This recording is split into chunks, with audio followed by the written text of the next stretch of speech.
Bienvenue dans cette nouvelle édition du QG News. Au sommaire de l'actualité, journée décisive ce jeudi 6 août pour Karim Wade. Le pourvoi en cassation formé par ce dernier doit être examiné par la justice sénégalaise. Nouvelle mesure de sécurité au Cameroun après les attentats suicides de Maroua. Plus de 2500 étrangers en situation irrégulière ont été reconduits à la frontière ces derniers jours. Et puis les réfugiés yéménites affluent à Djibouti. Ils sont plus de 10 000 à être arrivés dans ce pays de la Corne de l'Afrique depuis mars 2015. L'affaire Karim Wade revient sur le devant de la scène au Sénégal. Le dossier du fils de l'ancien président sénégalais Abdoulaye Wade doit être examiné par la chambre criminelle de la Cour suprême ce jeudi. Celle-ci aura donc la lourde tâche de sceller son sort. Voyez ce reportage de El Hadji Ndiaye, notre correspondant au Sénégal. C'est le 6 août 2015 que la Cour suprême va statuer sur l'affaire Karim Wade, condamné à 6 ans de prison ferme. Ceci après les 7 recours déposés par les avocats de Karim Wade contre l'arrêt rendu le 23 mars par la Cour de répression de l'enrichissement illicite. Mais les avocats de Karim Wade jugent cette audience illégale. La première chose qu'il faut relever, c'est que nous estimons que la programmation de l'audience est faite en violation des propres règles de procédure de la Cour suprême.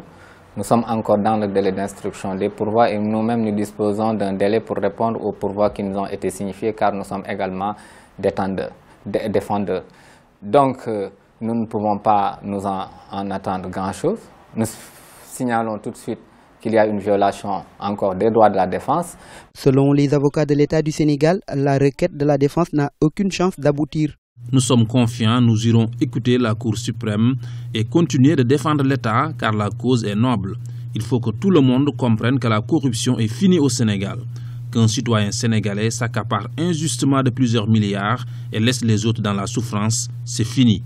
Si la Cour suprême estime que sa condamnation est conforme au droit, Karim Wade purgera entièrement sa peine et les libéraux devront chercher un autre candidat pour porter leur couleur. Malgré sa détention, celui-ci a été désigné candidat du Parti démocratique sénégalais à la prochaine élection présidentielle. Au Sud-Soudan, les belligérants ne se sont toujours pas prononcés sur le projet d'accord de paix et ce à 2 jours de la date limite fixée par l'autorité intergouvernementale de développement pour répondre à la proposition. Rappelons que cette proposition accorde au gouvernement actuel la majorité parlementaire, la présidence et 53% des portefeuilles ministériels, excepté dans la région du Haut-Nil où les rebelles détiendraient la majorité des postes. Fermeture en début de soirée des débits de boissons, interdiction d'attroupement et mise à contribution des populations à travers les comités de vigilance. Ce sont là quelques-unes des mesures prises par les autorités camerounaises pour prévenir toute attaque terroriste. Depuis les attentats suicides de Maroua, le pays est en effet sur le qui-vive. Explication dans ce reportage de Narcisse Ndoumbé, notre correspondant au Cameroun. Après la série d'attentats suicides perpétrés par Boko Haram dans la région de l'extrême nord, le Cameroun renforce les mesures de sécurité sur son territoire. À Maroua, ville la plus touchée par les attaques kamikazes, un important dispositif de sécurité traque au quotidien les présumés terroristes. Une traque qui a déjà conduit à de nombreuses arrestations. Les débits de boissons et autres lieux publics pouvant drainer des foules cessent leurs activités dès 19h.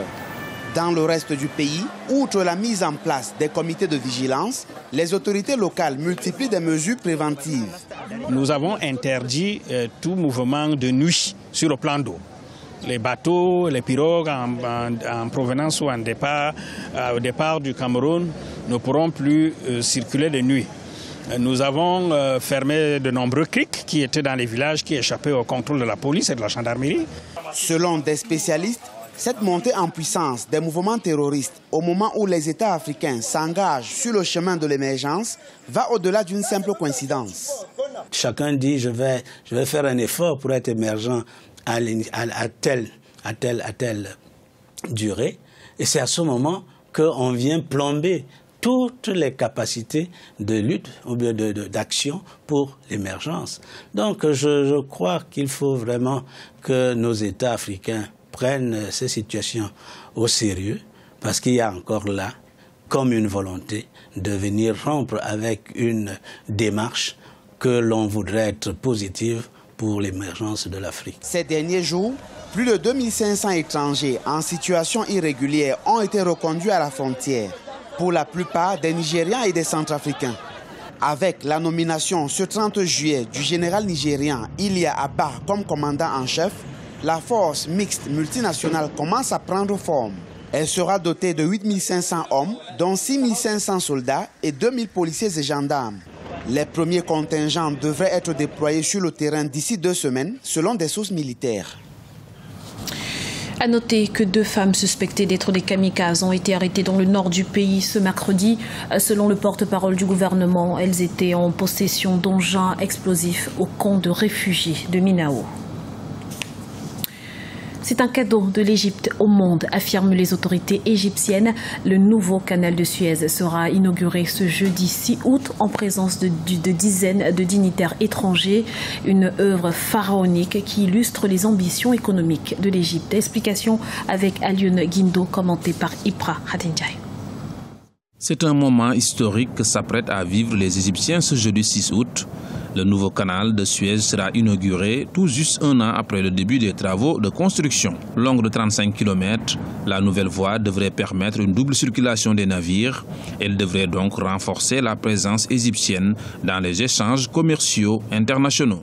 L'inauguration et l'ouverture de la 2e tranche de l'enregistrement et la nouvelle route maritime que Al-Sisi a entamée représente pour l'Égypte un artère primordial pour son économie et aussi pour sa place régionale et internationale. C'est l'Égypte qui compte maintenant à pouvoir influencer sur le trafic international entre l'Occident et l'Orient, donc la Chine et l'Inde et ce marché. Des délégations internationales et des personnalités importantes vont affluer pour l'occasion. Il s'agira ainsi pour les Égyptiens d'affirmer leur place dans les relations économiques et diplomatiques internationales. Ce nouveau canal de Suez permettra aussi à Abdel Fattah al-Sisi d'entrer dans l'histoire des présidents égyptiens. Cet acte s'inscrit dans la lignée de la nationalisation du canal de Suez par Gamal Abdel Nasser en 1956. Les présidents égyptiens sont des personnes qui cherchent au fond à marquer leur temps. Al-Sisi souhaiterait donc s'inscrire dans la continuité de Nasser, c'est-à-dire de faire un projet pharaonique qui marque son temps.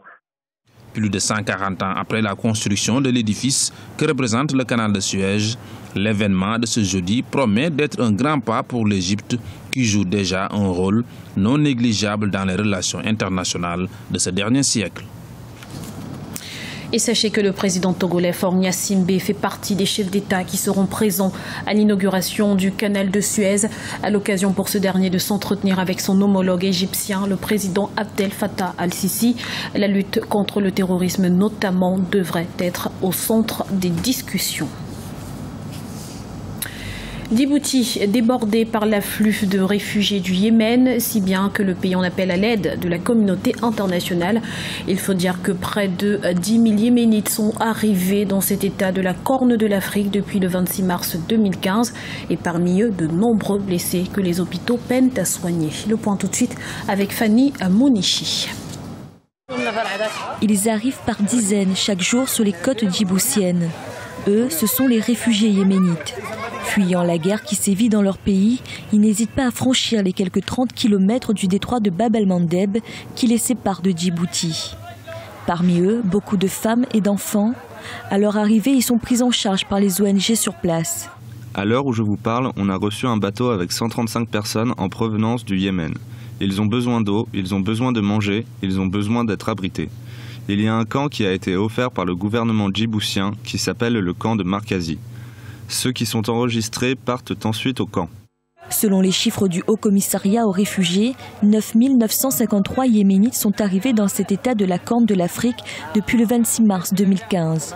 Et environ 30 000 de plus sont attendus dans les prochains mois. Débordées, les autorités djiboutiennes appellent à l'aide de la communauté internationale. La situation humanitaire au Yémen est catastrophique et ça c'est le moins que l'on puisse dire.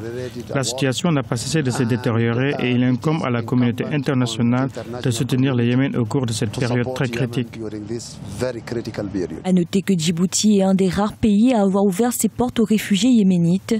Mais la situation étant aujourd'hui hors de contrôle, le gouvernement a mis en place une cellule de crise pour la gestion des conséquences humanitaires sur son sol. C'était le journal de la rédaction. Nous vous remercions pour votre fidélité. Retrouvez dans un instant une nouvelle édition de l'information sur Africa 24.